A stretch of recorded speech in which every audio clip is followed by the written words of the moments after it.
And we're off and running. Good afternoon, everyone. So we get to look at one of the most painful episodes in the ongoing saga of our early family, the early family of Abraham. But to understand the pain of this saga, we have to understand the pain that is found in many different families. Family strife, interfamily strife, what causes it?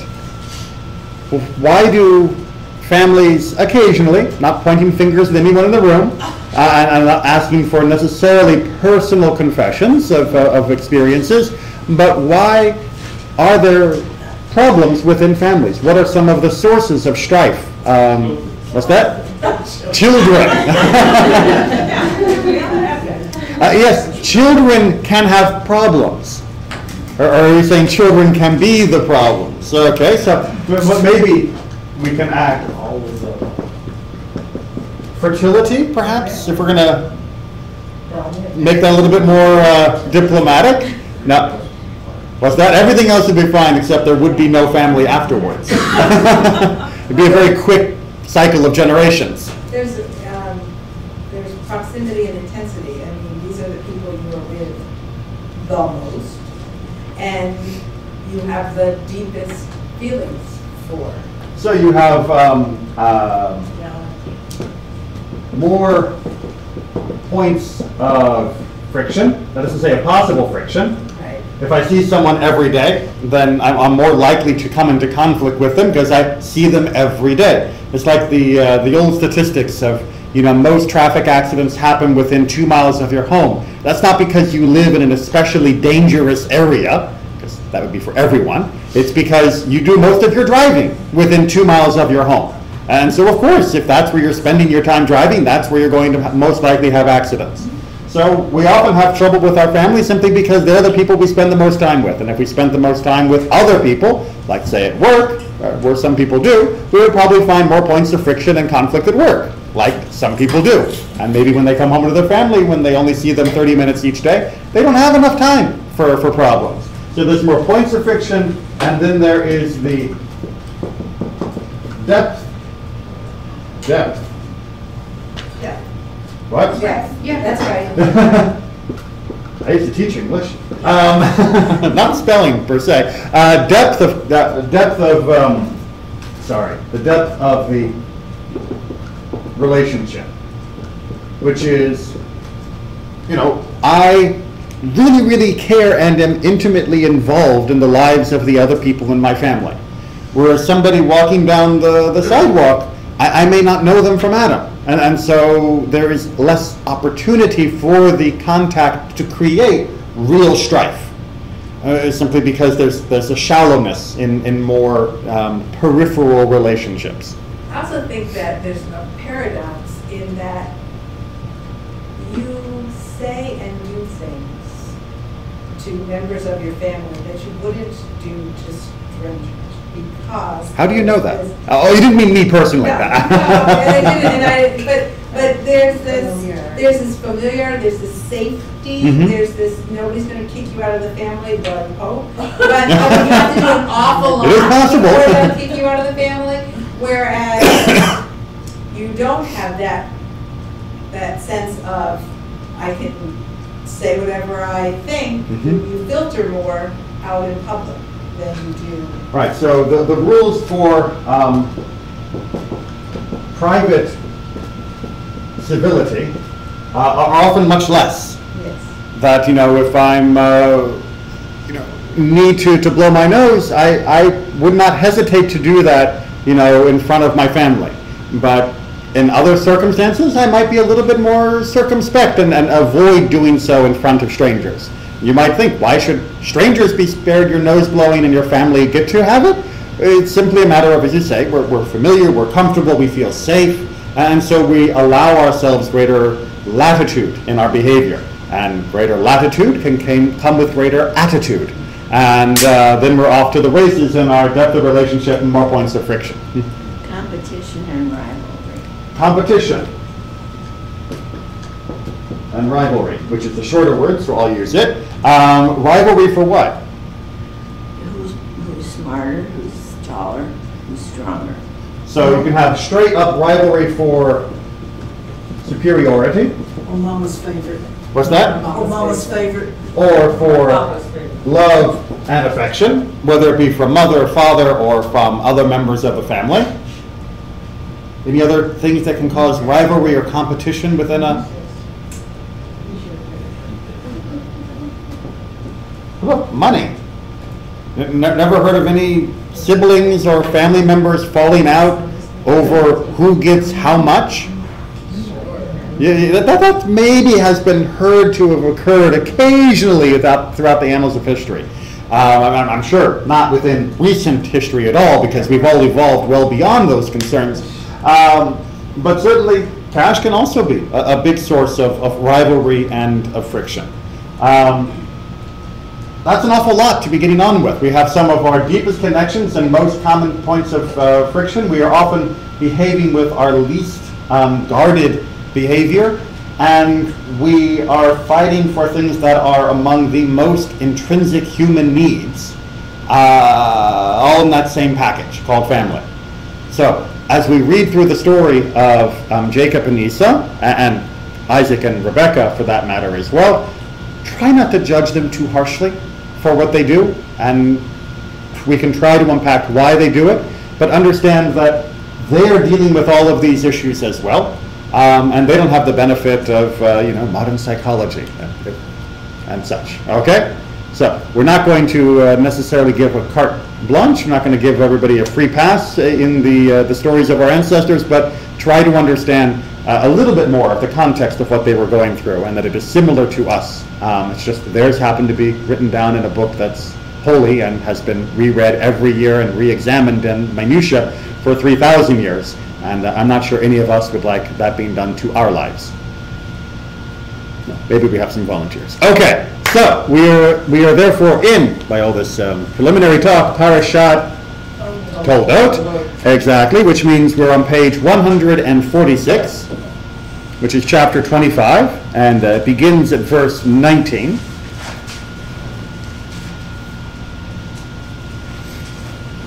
And for those of you that are practicing Smichut Parshiot, that is to say, the understanding of one parasha based upon its juxtaposition with another, of where it comes, we're starting mid-chapter, which should already be sort of setting up little bells of, well, wait, what was it at the very end of the last parasha? What was in the middle of the same chapter? And remember, the chapter headings were later additions by later Christian scholars, as a matter of fact. But nevertheless, the fact that it's all part of one chapter should at least alert us that someone thought that what we call a separate parasha is really part of the ongoing story from the previous parasha.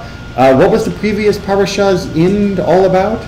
Ishmael. Well, not just Ishmael, but the other sons of Abraham. So in fact, the section right here where we say, Ve'ele Toldot, that these are the generations, or these are the story of Isaac, is following precisely the pattern of these are the sons of Keturah, this is the story of Ishmael, and this is the story of Isaac. So Isaac is actually last in the story list of the children of Abraham, but because of where we cut the parasha, he gets top billing of his own. The general subject matter is inheritance. Exactly. Of who got what from Abraham? Who inherits what specific, whether it's a thing right. or a future interest. Exactly. And of course, the big interest that we know is going to be the covenant with God. The material interest is not as important to us, but just because it's not as important to us doesn't mean it's not important to the people in the story. They did not necessarily have the foresight or be looking forward to the fact that there would be 3,000 years worth of covenant, give or take whatever happened to the sheep. But that's something that we should bear in mind. All right, so volunteers to read the last of Abraham's son stories, or the first of the continuing of the covenant story. Kathy, volunteer? Sure. Yeah, I'm reading it on Shabbat in Hebrew. I might as well read it in English now. Excellent. So this is the story of Isaac, son of Abraham. Abraham begot Isaac. Isaac was 40 years old when he took to wife Rebekah, daughter of Bethuel the Aramean of Padan Aram, sister of Laban the Aramean. Isaac pleaded with the Lord on behalf of his wife because she was barren. And the Lord responded to his plea, and his wife Rebekah conceived. All right, pause there. So it got mentioned early on, although more tongue-in-cheek, about children being a cause of strife. In this particular parasha, is the fertility or infertility between this couple a cause of strife? Yeah. That's just like any infertile couple, that wanting to have a child can really impact. Can and could really impact. Do we see an explicit mention of difficulties that arose in the relationship between Isaac and Rebekah because of the infertility? And think of some of the parallels. Think of the parallels of Abraham and Sarah. What happened because of their infertility? Hagar, and the birth of Ishmael, and the conflict that would later cause. What happens in the next generation when Jacob and his family are having infertility issues? Lots of jealousy between the two sisters, dragging in two handmaidens, ending up with a whole cluster of boys that also get into their own rivalries. Think of the story of Hannah and Peninnah, where Hannah is barren and Peninnah is giving birth, apparently plenty, and the strife that causes to Hannah, and then the rivalry between the two wives. So infertility absolutely can cause a lot of strife. In this particular story, nope, infertility does not seem to be the main issue of strife that's going to come. That's at least one thing off the table. Keep going. But the children struggled in her womb, and she said, "If so, why do I exist?" She went to inquire of the Lord, and the Lord answered her. So to go back to our children are the source of the trouble, apparently even before birth, they're already causing her a great deal of trouble and pain. Specifically, it's when you got twins in the middle of you and they are punching it out, and you are the backdrop of that, I can imagine that would not be terribly comfortable. You just look at all the movies where people have fights and shootouts, and you look at the background, and it's pretty well trashed by the time they're done with their fight. And just imagine if that background is your own body. Keep going. 2 nations are in your womb, 2 separate peoples shall issue from your body. One people shall be mightier than the other, and the older shall serve the younger. All right, prophecy. So Rivka goes and asks directly of God. Notice that it is Rivka who's receiving this understanding. This is not Isaac conveying it on her behalf. She has the wherewithal and relationship with God to receive directly. And the answer is, I've got good news and bad news. The good news is the babies aren't in danger. This is not a fight or a struggle within you that's life and death in terms of whether or not they'll both survive. Because obviously if they've been going for many years without children, the mother and father would be most concerned that their babies would be born healthy and that they are going to come at full term. And God says, don't worry. They're both going to be born and they're both going to be fine health-wise. But what you are feeling is going to be a struggle that will continue after they've left your body, and will continue indeed, we know, for hundreds and hundreds of years. So it's a good news, bad news situation. Onward. When her time to give birth was at hand, there were twins in her womb. The first one emerged red, like a hairy mantle all over, so they named him Esau. Then his brother emerged, holding on to the heel of Esau, so they named him Jacob. Isaac was 60 years old when they were born. Okay. 20 years from getting married, and now finally having children. It's a long time to go without kids. It's a long time to go without kids in the modern world. It was a long time to go without kids in the ancient world. But now they've got 2 of them, both being named presumably for their status at birth. Esau because of his hairiness, coming from the play on that word, and Jacob from holding on to the ankle as he came out, and a play on the word for ankle. How are we doing? No problems? Okay. So, what's the relationship then? Who's older, who's younger? Esau's older, and Jacob is younger. Not such a big deal nowadays. Back then, whoever was the eldest child kind of mattered, and whoever was the youngest kind of mattered. We're going to take a look at some of the other texts that talk about that in a minute, but I want to get through the relationship story first. All right, onward. When the boys grew up, Esau became a skillful hunter, a man of the outdoors. But Jacob was a mild man who stayed in camp.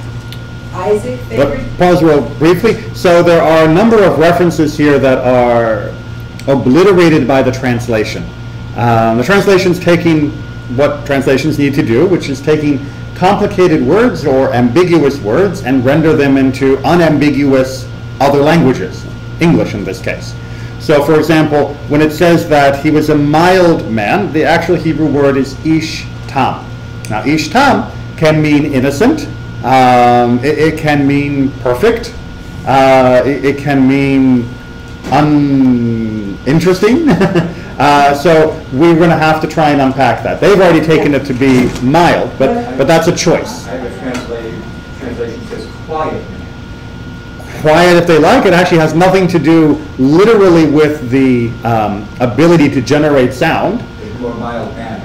But that appears to be the way that translation is running with it, exactly. This one says scholarly.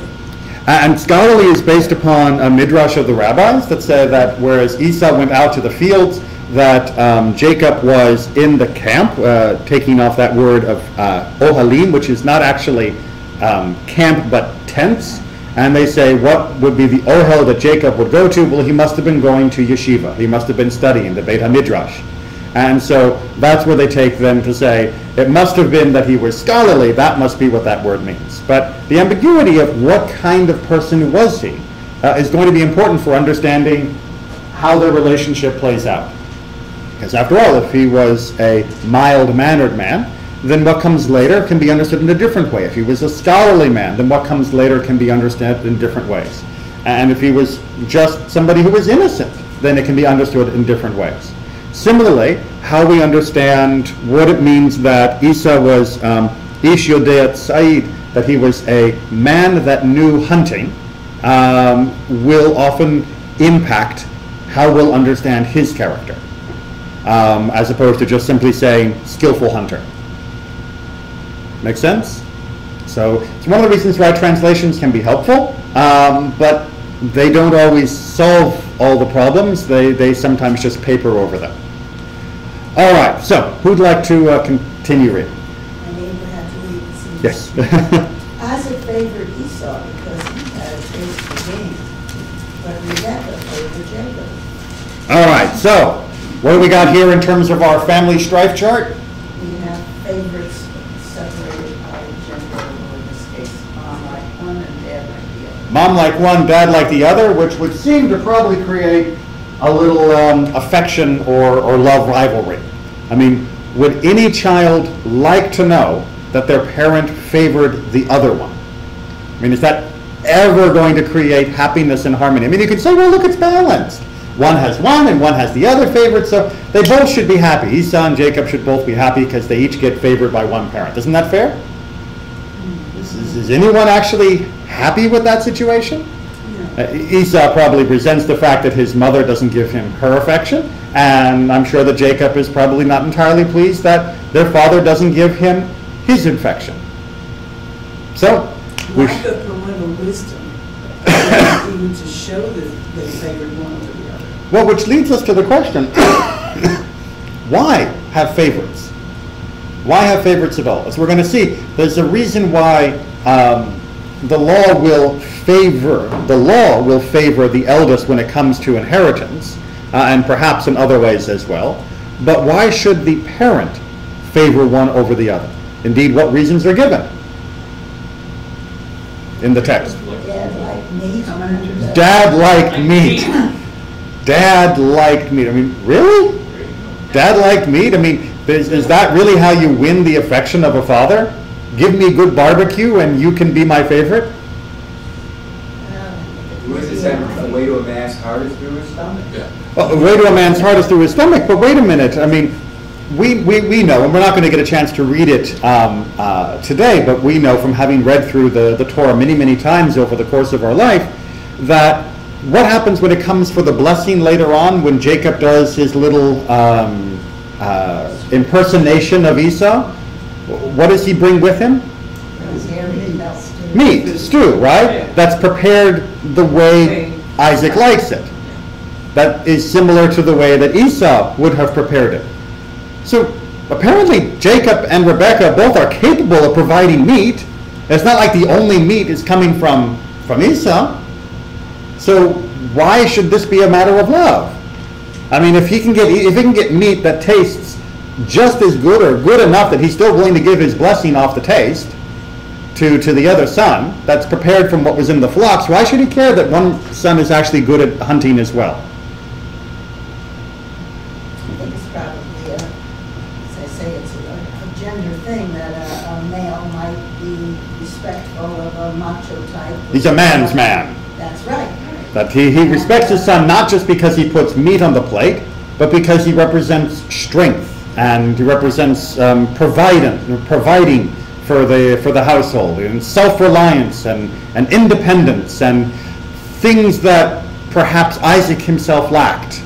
As we're going to see later on, Esau goes out and gets himself his own wife, whereas Isaac had a wife provided for him. Esau is able to defend himself and go and hunt, whereas Isaac, if you remember, was tied up and almost killed by his father. So perhaps what we're seeing here is a vicarious favoritism, that he sees in Esau many of the qualities that he lacked and is deferential or shows favoritism to his son, perhaps for that reason. Or maybe it is just meat. We'll come back to that. We'll come back to that. And Rebekah and her love for Jacob? He's always there. He's always there? Is that what it said? It says he's always, he's in the camp. He's a man of the tents. He's an Ish Tam. Right, so he's around. He's someone that she can depend upon. Because it doesn't seem that she's close at all to Esau. Rebecca's very cunning.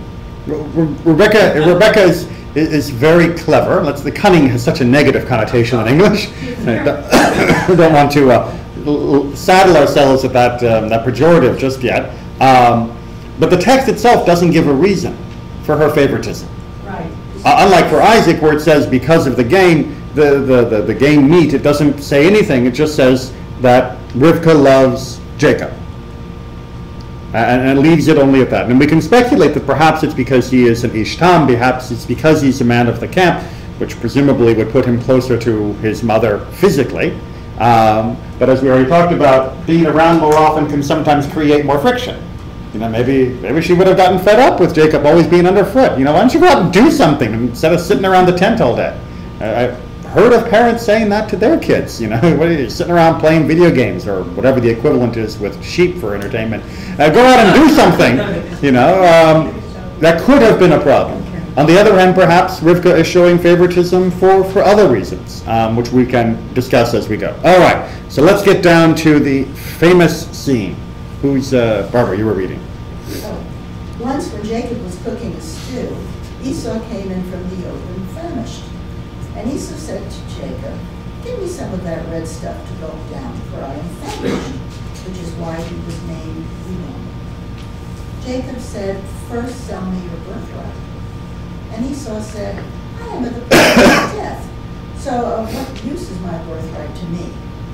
Jacob said, "Swear to me first." So he swore to him and sold his birthright to Jacob.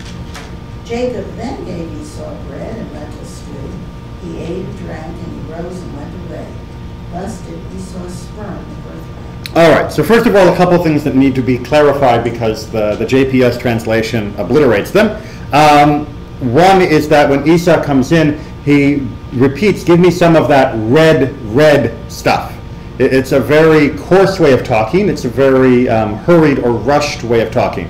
It's not quite as nice as some of that red stuff. The gulp they get, I think, quite well. But the doubling of the word red is significant because it's from that usage of the word red that they are now bringing in the other name for Esau, which is Edom, and which has an assonance with the Hebrew word for red. They sound very similar to each other.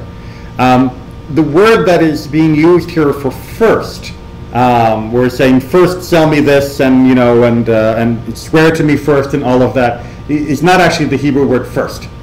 It's the Hebrew word for hayom, as today, which is a little bit more ambiguous. So does that mean sell it to me as from today onwards? Like sell it to me today? Only for today. Does it mean sell it to me for today? Does it mean sell it to me today, meaning now, which is, I believe, where they're getting this notion of first. But it doesn't actually say the word first. And indeed, grammatically, there's a little bit of a problem with that, which is in verse 34, where it says, Vayakov Natan, that Jacob gave. And the problem is, for those of you that are more familiar with biblical Hebrew, is that the typical biblical style is to do verb first, then subject. Right? Everyone understand what I mean grammatically by that? Right? In English, we would say, Jacob gave. But in Hebrew, typically, you would have gave, Jacob would be the word order. You would have the verb first and then the subject of the verb, the thing that did the action. When Hebrew chooses to put the subject before the verb, as it does in this case, and as it does very famously in the case of Adam and Eve in terms of Adam knowing Eve, and you get the subject before you get the verb, that is generally understood to be representing the past perfect. And you remember back from their grammar days of what the past perfect represents in English, how we would say that? Had done. So really what this would be saying, if that's the way we're going to translate it, would be something along the lines of Jacob had given. Would be a likely translation of the Hebrew, taking into account this grammatical oddity that's happening right here. The same way that Adam had known Eve implies, and our tradition believes it very strongly, that he had been intimate with Eve before the expulsion from the garden. That sex was not something that came after the garden. Sex was something that was part of the garden experience as well. Similarly, this would seem to imply that Jacob had given the soup before the transaction was completed. So rather than holding the soup up like this, going, birthright, birthright, we get an image of giving him the soup and saying, so we're okay, right? Birthright for what I just gave you? Rather than holding it out of reach until he capitulated, it would have been giving it prior to the agreement being finalized, which can radically change our understanding. But we do have to do something to understand this oddity of the verb. Okay, so with all of those pieces now up in the air, and all of us probably wondering what in the world Jacob was doing demanding the birthright in the first place. It's interesting that Esau asked for a swallow, but it says that he gave him bread and a bowl of it. Yeah, he seems to have gone above and beyond what Esau said, although he may have understood that his brother was not going to be satisfied with just one spoonful, knowing the kind of person that Esau was. But this is an unusual and a slightly uncomfortable exchange. I mean, how many people here feel that it would be appropriate to take advantage of someone's hunger to get something out of them? Well, think of healthcare. You go into emergency room, you ask for something. Right. Like Please stop the bleeding. Please stop. Please help me. Give me something. Right. And then My heart has stopped. Could you start it again? The other party said, well, wait, I have a counter offer. I will help you, but first, we're going to make an agreement. Mm-hmm. And then the person who I'll wants... staunch the bleeding if you wash my car. Or so then there's an acceptance. There's an acceptance of the offer. Mm-hmm. I will accept. And I will first perform the condition precedent, which is either pay you some money or sign some forms, and then you'll go ahead and do the service that I initially asked for free. Okay. So And we have, what I look at this is first Esau is asking for a gift, and Yaakov counter offers and says, well, wait, let's make a contract. rather than a gift, I've got a better deal. I have, right. So there's mutuality here. Okay, but to use your example, as you say, for healthcare, would we think it was appropriate if a healthcare provider said, I will heal you only if you agree to bankrupt yourself? Well... And if you choose not to bankrupt yourself, then you can just bleed where you are. That's pretty much the way it is. Well, I'm not going to say that. Before they treat you, they say, say we need your insurance. I'm not asking about what is currently done or not done, because we can argue about that. I'm speaking hypothetically in terms of a generic healing situation. If you'd like, go back 500 years where you're the only doctor in a village, and someone comes to you and says, "Doctor, I'm suffering from this horrible bleeding or illness or whatever," and the doctor has the cure, and the doctor says, "That's very nice, I will cure you if you sign over your house to me." It's asking for a necessity. So, for, you know, whether it's food. What's life or death? Life or death thing, so. We're a bit uncomfortable perhaps about making a deal over a necessity? The whole thing, we're in a gray area. We're in a gray area. I really, maybe it's because I've read better commentaries on it, but Esau's attitude coming in is, I'm famished, I'm dying of hunger. I mean, it's almost like over the top, and he's demanding. He demands it. He demands that, you know, it's not real. Esau hungry, feed now. No, I mean, it's like. Hulk smash. It's, Yes, I mean, it's really kind of, I mean, could we read Esau's statement if we believe that he is this violent, brutish, killing machine, that he comes in and says, "I'm home, eat, back, now." right. Could we see in his behavior a threat or extortion? I mean, is he implying that you feed me now or else, little brother, you're going to get, you know, what I do to the animals out in the field, I'm going to do to you. What you have belongs to me. No, I can take it if I want, just give it to me. Give it to me. Well, we hope his parents raised him better than that. Well, we can hope, but certainly tradition does not imply it that way. He's not a thief. I mean, he's not coming in to just take it. So there's some moral goodness there. He's not just coming in and saying, "Give it to me, I'm taking it." Correct, He's correct. not a thief. And he does even use the word na, which is the Hebrew word that can generally mean please, but it can also mean now. Which is a wonderful semantic discussion for another time of how the word for please and now can be the same. Give it to me now, give it to me please means very different things in English, but in Hebrew the word can actually have that overlap. But what do we do about this negotiation? Because Jacob doesn't say, "Give me $10. He doesn't say, "Pay me for the food I put into this." He doesn't say, "Pay me for my time and my labor." He says, "I want the birthright." Which is huge. What makes him ask for that as opposed to these other things? How good of you to ask. Wait, I just want to say something. Did I do right? You did perfect, exactly. I want to say something about the birthright is huge. Yes. That must have been the right From question. our perspective, looking backwards, of course it's huge. But All right. from his perspective, at that time, it's a future interest. All right, so let's unpack what the birthright means. We're going to look at both what it means midrashically.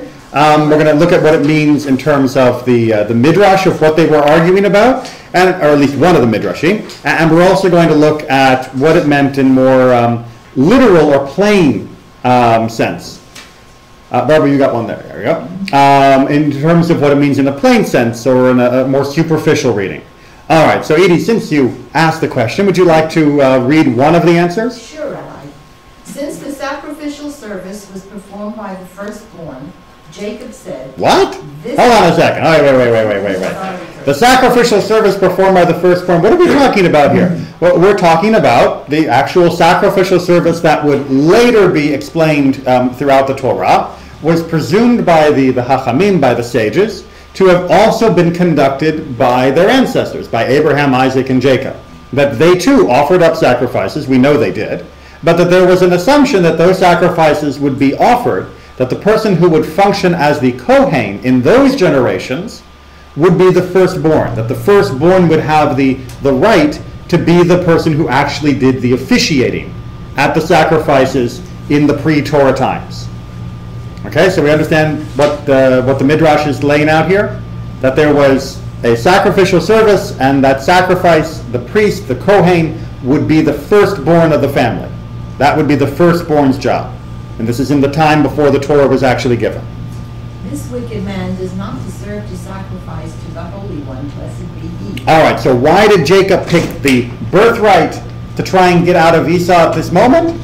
because he knew that at the moment Esau was the person who was supposed to have the birthright and who therefore would have the responsibility of making the offering to God. And Jacob looked at this guy going, me hungry, give food, going, this guy can't stand before God. This guy can't stand as the representative of our family. I'm going to have to try and get him to give up that responsibility, because it's not fitting that he should be the one who does the sacrifice. So was Jacob doing this because he was being self-serving? No. In some ways he was being, wait for it, self-sacrificing. Sacrifices. That he was actually trying to take on an additional responsibility. Not an honor per se, as we're going to see, but a responsibility, because he didn't feel that his brother was truly up to it. The birthright here, therefore, is defined as the doing of the sacrificial service. In this midrash, yes, that's the focus. Does it also include the double portion and all that sort of stuff? Or is that Well, yes, but what the midrash is trying to do here, I believe, is to blunt our suspicion that Jacob was in it for the cash. That instead Jacob was in it in order to protect the family and protect the worship of God from falling on this unrighteous Slav's shoulders. I understand that. Somewhere I read that the actually different functions. The birthright was only this right of acting as the covenant, and that the monetary endowment comes with a blessing or something. Is there any word that says that? Not that I'm familiar with it. There's definitely discussion about the difference between the birthright and the blessing. And the blessing is a voluntary blessing by the father, not something that is mandated by the way the laws of inheritance work out, which we will look at. So there is definitely a distinction between birthright and blessing. But I hadn't heard the idea of birthright solely being the priestly duties here, as opposed to the apportionment of the estate. I know I was asking for a little bit, and maybe talk about, but is there anything from the rabbis that talks about, you know how when you have your children and that's the smart one and that's the, people tend, sometimes that happens in families and the way that... To label the children in particular types, here, stereotype their children. Rebecca has this knowledge from God. Yeah. Do we just think she didn't convey that to anyone? That she just kept it all to herself? Or even if she did, that it didn't come out in the way that she treated the two boys? We'll come back to that question in terms of Rebecca's motivation in just a minute. But at the moment, I just wanted to give this reading from the Midrash of what was going on. But then, of course, we have to answer, well, why would Esau give up the birthright? If it means that he gets to be the Kohen, if he gets to be the priest, who would give that up? Well, Esau thought the birthright was unstable, for the service will not always be the function of the firstborn, for the tribe of Levi will take it. So, we have a presumed prior knowledge that Esau knew that eventually the tribe of Levi would take it, and specifically the sub-part of Levi that we call the Kohanim now, the sons of Aaron, would be the only ones who do the sacrifices. So he's thinking, so I get to offer up sacrifices now, but that's not going to stick with my family, because eventually the sons of Aaron are going to do it. So whoop-de-doo, I get the birthright. It's not like it's something I can pass on, or at least not for very long. Furthermore, he asked, what is the nature of this service? So what's involved with being a priest here? Jacob replied, there are many prohibitions and punishments and death penalties involved with it. Like if you come to work drunk. He said, I am going to die because of the birthright. If so, why should I wound? So, okay, I get a dubious honor that could get me killed if I do it incorrectly. And of course, the rabbinic assumption is that Esau was not the most careful of person. And I don't even get to pass it on forever, or it's going to expire in a couple generations. Oh, so no, what's this good for? Why would I want to hold on to this? And he cancels it and passes it off. Again, he's only talking about if what we do. He's only talking about the sacrificial part of birthright. Why would he pass it off? the financial. Okay, so it seems that he's only passing off the sacrificial, the honorific side. And indeed, maybe he wouldn't care about that. Maybe it was more trouble than it was worth. And that we could certainly understand. But let's look for a moment here about what the rabbis are saying, because we'll come back to the monetary side, I guarantee it. But for the side here, we talked about love when we were thinking about parents, but the underlying idea here is that there should have been more rivalry for the love of God. Who wouldn't want to be in the service of God? Who wouldn't? What kind of person would give that up?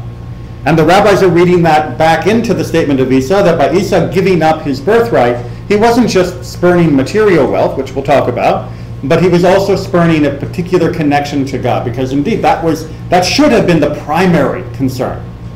Should have been, what was their connection to God? And where else have we seen two brothers who have fought over their connection to God? Cain and Abel, the very first brothers. The primary focus of their fight was over their connection to God. The Midrash does introduce a few other issues in terms of women and money, but the Peshat seems to be their unwillingness to accept the different reception that God gives their sacrifice, or Cain's unwillingness to accept it. Abel didn't seem to mind. Okay, so by adding this Midrash in, they seem to be introducing this additional comment. But do we really believe with what they say about this guy? Like Jacob's heart, so is his mouth. A person who is not astute at deceiving is called innocent. Tom. So remember we said that he was an Ish Tom? And there's lots of different ways to interpret that, like mild-mannered or innocent or such. Well, the rabbis, in particular Rashi, is selecting from among the Midrashim, says, what do we know about Jacob's character? He spoke what was in his heart. He was never a deceiver. He would never lie. I'm getting some skeptical looks around the table. Why does this seem to be a problem? Seems to me he did some of that. It seems like at least with the whole dressing up in his brother's clothes and bringing his father the stuff and kind of getting the blessing that his dad kind of wanted to give to his brother, that would kind of seem to be... Well, he actually certainly acted deceptively. We could argue, and we've talked a little bit about that before, and maybe next year we'll talk more about whether he was truly being deceptive in the eyes of our tradition or not. Don't scoff. There are ways to redeem the behavior that goes on there. But it certainly seems that at the moment, the sages are very worried that if we are so busy trying to denigrate Esau and say, what a relief that the birthright was taken away from him and given to Jacob, that they don't want us to simultaneously think, and how was Jacob any better? The lying rat? The weasel who extorts the birthright from his brother? Is better than the other guy? I mean, maybe that we can get relative scales of, but that doesn't exactly seem to be to his credit. And so they're trying very hard to interpret this to make Jacob seem better. Edie, you look like you wanted to. Well, what's missing here that I'm not seeing is, Mommy was rather partial to Jacob, and she was instigating a lot, pushing him to take the birthright. Well, to take the blessing. We have explicitly Rebecca saying, your dad's about to give the blessing to your brother, quick, do what I say. Yeah, so how come she's not in this picture here at this point? Well, how come she's not in this picture? Well, we don't know whether she's in the picture or not. We certainly don't have her as a named figure. We certainly don't have her as a narrative. But to go back to the question that we had just a minute ago, and maybe to pick up a little bit of time here, think for a moment if you're the mother, and you have given birth to two children, and you have been told that they are both going to be nations, and you have been told that the younger will rule over, or the elder will serve the younger. How do you raise your children with that prophecy in mind? Do you perhaps, maybe explicitly or even inadvertently, show favoritism to the younger in a way, because God has clearly chosen this one to be the true inheritor, the true leader? And if you are the children of a mother who has that in her heart, and who might have even shared that with her husband, not that wives share everything with their husbands, but messages from God, kind of big deal. How do you think if you were the children growing up knowing that your parents received a message from God before you were born of what the relationship between the two of you would be? How would that affect Could this be the first self-fulfilling prophecy? the child's psychology? I mean, after all, let's take, for example, for Esau. If you are Esau and you know that God has chosen your younger brother to be the true inheritor, then what good is your birthright? Right? Why should I struggle to keep my birthright when God's already said he's going to get it? And let's say, why would you value that relationship with God? Yeah, God's already picked my brother. Before you ever did anything. I was in utero, and God already liked my brother more. So why would I care? I mean, people have killed for less than that. I mean, we saw Cain and Abel kill each other, even though God still talked to Cain. He still went off and killed his brother. So Esau, who's never done anything wrong, when he was in utero, has already been told, you will not have the relationship with me that your brother has. You will not inherit the way your brother, and you will end up serving him. That's the kind of thing that might make an older brother bossy.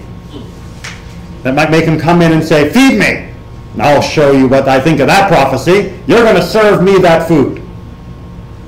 But instead, Jacob flips it. And knowing that it's his right anyway, is able to receive the birthright in that exchange. Because after all, I mean, God told him he was supposed to have it. So why wouldn't he take it from his brother? Okay. We're going to leave behind the issue of duress because I don't think we have time for that, and we can just reference the idea of kill and slaughter, eat, drink, and for tomorrow we die. The quote from Isaiah, many commentators say, is what Esau's thinking was, which is why would he spurn the birthright? Well, he's a man of the field. He deals in life and death every day, and people who deal in life and death every day know that having a nice day today is worth a lot more than preparing for 20 years from now when I could be dead tomorrow. And so one of the reasons they argued why Esau might have spurned the birthright, no matter how fabulous it might have been, is what good's a birthright if you're not around to enjoy it? So I might as well be here and enjoy the soup now, and whatever happens, I probably won't even live to see it. He lived in a high mortality, he worked in a high mortality field. Make sense? Okay, but what was it that was being spurned anyway? Well, to get to that, we have to understand what was the normal rule when you have multiple children and you inherit. To come back to the money side. Edie, do you want to pick up where it says, if a man has two wives? If a man has two wives, and the firstborn son is born of the less loved, then it shall be, on the day he bequeaths to his sons that which he has, he cannot show preference to the son of the better loved over the son of the less loved, who is the firstborn. Rather, he must acknowledge the firstborn son of the less loved wife to give him a double portion of all that he has, for he is the beginning of his strength. The right of the firstborn is his. All right. If that seems a little complicated, let's read the Ibn Ezra on the back, which tries to make it clearer. He shall have 2 portions. If, for example, there are 3 sons, they should calculate as though they were 4, and the firstborn takes 2 portions. If there are 2 sons, they should calculate as though they were 3, and so on. Right. You take the total number of sons, you add 1, and then from those total number of portions, the firstborn takes 2, and the rest are divided equally. Everyone got the mathematics there? All right, good. And this was not a unique arrangement. If you read from the Middle Assyrian tablet, when brothers are dividing their father's estate, the firstborn son shall choose and take 2 portions as his portion, and thereafter his brothers in turn choose and take theirs. So this was not even necessarily a uniquely Torah-based law, but in other cultures of the same time period, there seemed to be this double portion for the firstborn rule as well. So, makes sense, yes? Why, by the way, would you give a little bit more to a firstborn? Just because they happen to come out of the womb first? Well, you would think that they're going to, they will become the next head of family, so they might have additional burdens and responsibilities for other other family members. So there is a presumption of head of families, which we're going to see in Ibn Ezra's next comment. And additionally, there is also a presumption of maintaining at least some accumulation and concentration of wealth. Because we have the big problem. The big problem, if you're an agricultural or pastoral society, is if one man has 3 sons, and 3 sons each have 3 sons, how many grandsons do we have? 9. So if a man has a field, and he dies, and the field is divided equally, each son now has a third, and then when they die, each son now ends up with a 1/9 of what the original man had. That's a way towards poverty. By constantly dividing equally the material wealth, especially land or flocks or things that actually produce more wealth and food, you will eventually impoverish yourself, and you will not have anybody survive. And so it was not uncommon for many societies of scarcity to make sure that there was at least some concentration, some opportunity for accumulation of wealth, that it would not be constantly redivided equally, but that somebody would actually get enough that they could make a stronger center, and it would be their responsibility culturally to help support less well-off poor, but there at least would be one person who could fit in the lifeboat, and they would not end up with nothing. Does that make sense? All right, we have a slightly different issue in the modern world because of how inheritance works, so I'm not necessarily advocating this for modern inheritance, but in places where you're intimately connected to the means of production, equal distribution was a real problem. In fact, there are people who argue that one of the differences between France and England at the time of the French Revolution was England had the rule of primogeniture, of the eldest son getting pretty much everything, whereas France had an equal division rule, which had further and further impoverished the peasants as population continued to explode. But that's not in Torah, so let's move on. Okay, so what also goes along with the perks of being the eldest, apart from just cash? The birthright means that he takes the double portion of his father's wealth. Some opinions maintain that the firstborn always retains a superior status in relation to the younger. The latter must stand up in his presence and serve him as the son does to his father. All right, so Ibn Ezra argues that there was additionally not just this inheritance issue, but there was also an issue of status, of being the head of household, of being the head of the family, and that there was respect and honor that went along with that.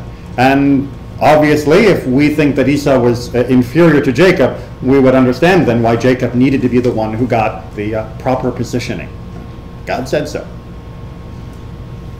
I guess one of the things that always bothers me about this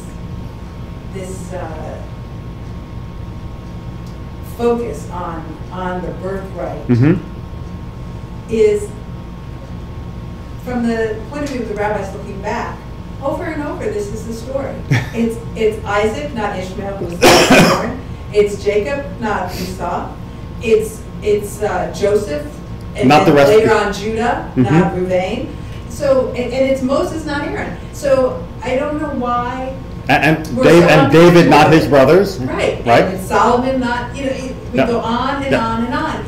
It's always not that firstborn. It's not, your relationship to God is not based on that firstborn. On birth order, right. So I don't know why the rabbis are so concerned about it. I guess that's what bothers me. It bothers you that it bothered them. Right. Right. It seems more like this is the norm. One more younger. More like the last line here. Right. Who knows God's ways? Right. Type of thing. But it's one more example of a younger son doing better than the eldest. I mean, so why? And in Jacob's case, it's so clear. Rebecca hears it from God. It's not even a case of an upstart. Right. It seems automatic that this should be the way. So why should they be concerned that he swindles his brother?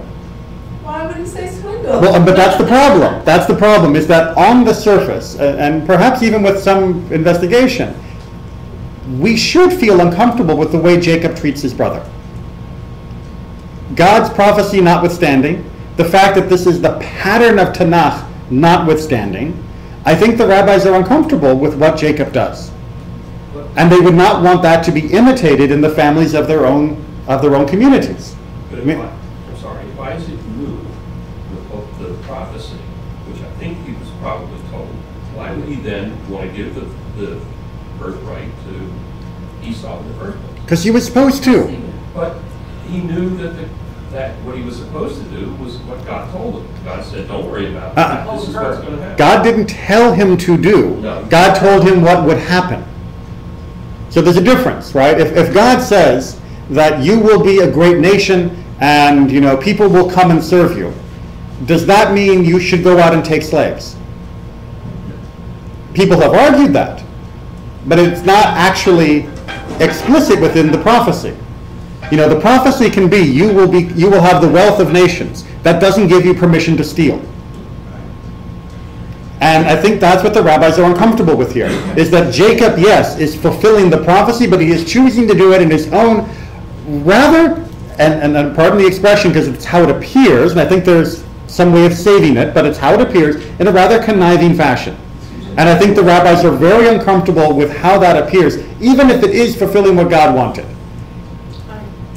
And I think later on, you see that Jacob really does bear some sense of guilt, because when Esau is coming along and he thinks he's going to kill him, he goes to sort of accept that that was okay, that not okay, but if Esau was going to kill him, he deserves to be killed. And we also know implicitly that Jacob is punished, maybe not for the birthright, but certainly for the blessing. Because he dresses up and deceives his father, and what is the first thing that happens when he arrives in the new town? Someone dresses up and pretends to be someone they're not and deceives him. And so he ends up marrying the wrong woman. And that is a very typical example of how the Torah will show that someone got their just desserts without actually going neener, neener, neener, and making it more explicit for us.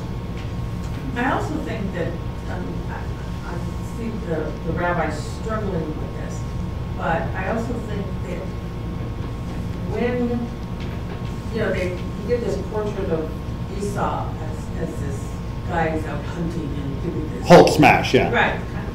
And yet you see when he doesn't have a blessing, he just dissolves. It is, I think one of the most tragic scenes is that he's just left there with nothing. I mean, and they make him a very sympathetic character. It isn't that, he doesn't say, I'm going to go run out and, Pardon me? Get a platypus. He doesn't say, he's going to, but. Well, actually, he does say, I'm going to go kill it. Run out and kill it. He cries for the lack of the blessing, and he also vows revenge. Vows revenge, but I mean, you do see that he didn't know, or he doesn't seem aware of the fact that he had given, away this, and that was really happening. Well, the blessing was different than the birthright, and then there are many that argue that Jacob did not buy the blessing; he only bought the birthright.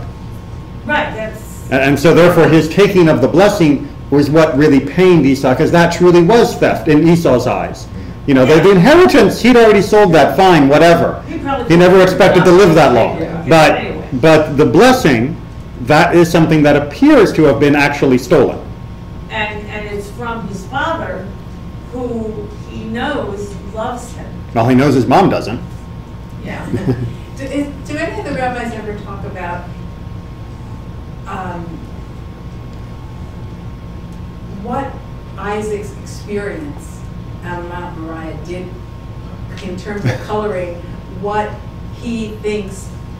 Here he knew what was supposed to be Abraham's legacy, and it was supposed to be through him, and yet Abraham takes him up on the mountain and is ready to kill him. Right.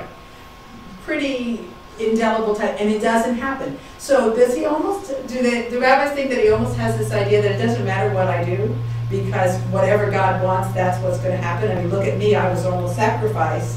But clearly that wasn't God's plan, so I was safe. So I can go ahead, do my life, and whatever's God's plan is going to happen, and I can do what I want and God will take care of it. Yeah. There is that argument. There is also the argument that Isaac is specifically trying to undo the strife that was in his own childhood, which was the strife between Ishmael and himself, that is to say, between Hagar and his mother.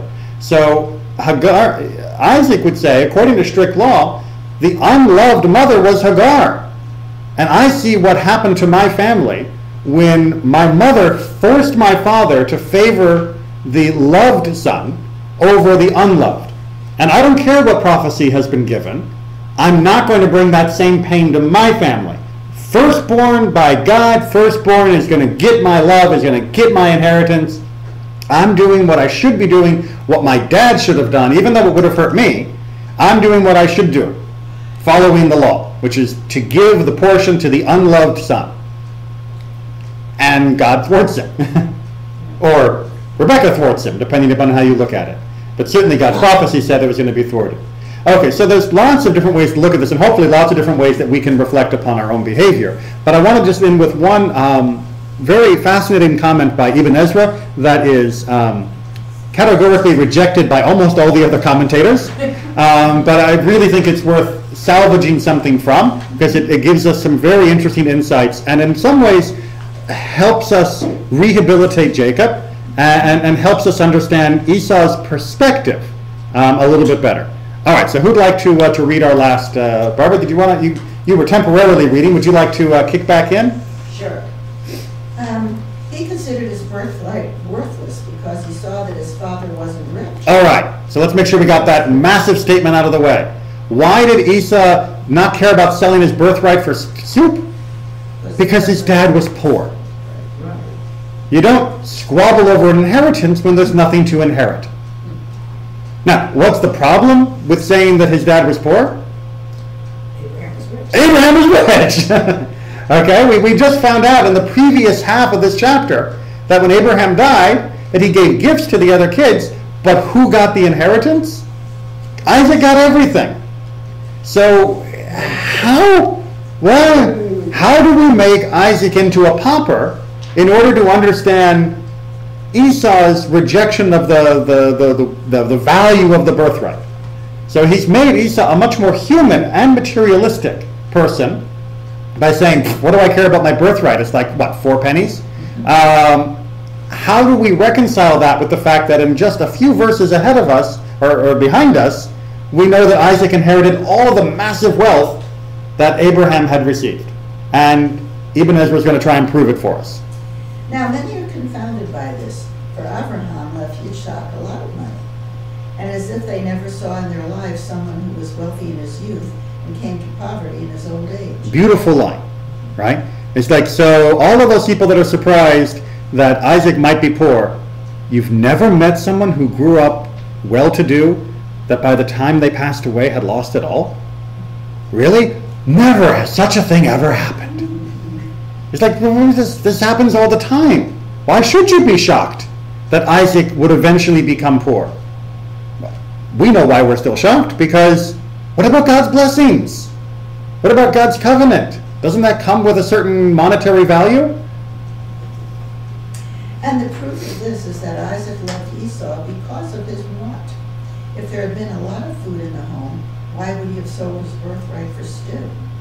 If his father ate every day from tasty things, why ask Esau to bring him from the hunt? And why didn't Jacob have fine clothes? Why did Rachel give him silver? Sorry, why didn't? That should be why didn't. And why didn't Jacob have fine clothes? And why didn't Rachel give him silver and gold for his journey? Rachel? Sorry, Rivka. Typing too quickly. Sorry, that should be why didn't Rivka or Rebecca give him silver and gold for his journey? So Ibn Ezra is trying to lay out proof from the entire narrative of Isaac's life that Isaac wasn't rich. And there's some fairly compelling arguments. Again, like I said, most commentators reject it, but there's some pretty good evidence, which is how do we explain that Isaac liked Esau better because of the hunt? Because that was the food. He didn't just like him because he was a manly man. He liked him because he put food on the table, and without Esau out hunting, what would they have eaten? They didn't have enough food, but Esau was a skilled hunter, so he was able to provide for the family. That is the kind of thing that should earn a parent's respect. That he's out toiling, getting food that without which they would starve. That kind of thing goes a long way to earn the love and admiration of a family. Additionally, why would he have been so focused on having this new food come in for the time to give the blessing? If there was so much food all over the time, when Isaac came to the end and wanted to give the blessing, he could have just picked whatever tasty morsel was lying around the house that day. Why send him out for something special? Why? Because there was nothing special in the house. And he wanted to bless him with a full stomach. And Esau was the only guy who gave a full stomach, generally speaking. Remember, the fact that they slaughter the goats to provide instead of what Esau goes to get, that's a huge financial loss. Killing your animals in the ancient world was not something you did just because you were hungry. It was something you scheduled well in advance to make sure that you would be in the proper cycle of birthing and raising and shearing and all those other things. So it may have been that Rivka was blowing a bunch of money in order to trick Esau by killing the 2 goats. They might have been the only 2 goats they had, and they might have been a lot more valuable alive than dead. Additionally, why in the world does Esau come in and say, I want that, if the house is full of food?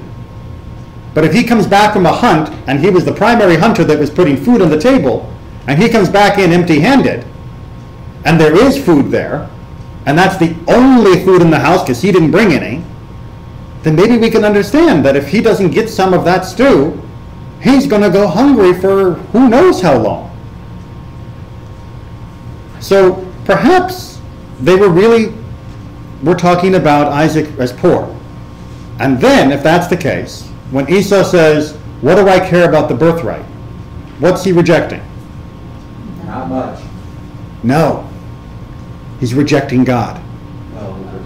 Okay? Because if he's rejecting a ton of cash, then it boggles our mind that he would give up all of the flocks and all of the land and all of the things that go along with being firstborn. But if there was nothing, if that's the way he looked at his birthright, was my birthright is only measured by decimal places and dollar signs, and there's nothing here worth it, then I'll reject it. Then what he was really doing was rejecting the fact that the treasure of the birthright was actually the relationship with God. And that was truly worthless in his eyes, and therefore we shouldn't weep for him that he gave it up, or that he was tricked out of it. Because obviously he didn't care for it. And we can understand it a little better why the rabbis would have focused in the Midrash on the notion that what he was rejecting was the service as a Kohen to God. Because that truly wasn't important to him. What was important was the cash redemption value. You know, it's like you give someone a prize at a carnival and they say, well, what can I exchange this for in terms of money? Because I don't actually want the prize, I just want the cash. And apparently, you know, the cash wasn't enough to be worried about.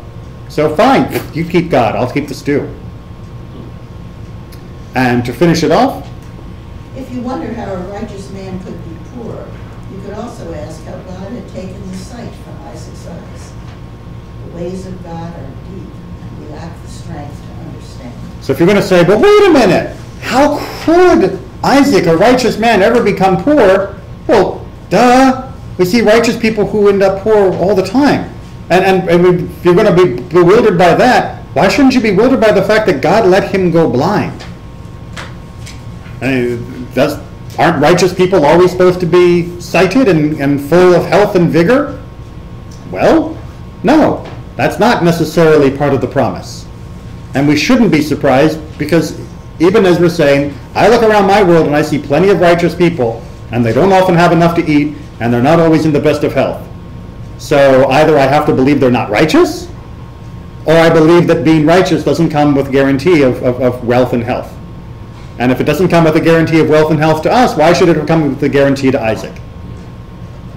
And now we can understand, by Ibn Ezra's reading, what they were actually fighting was whether or not Esau actually cared about the intangible part of the birthright of being the firstborn of Isaac. And apparently he didn't.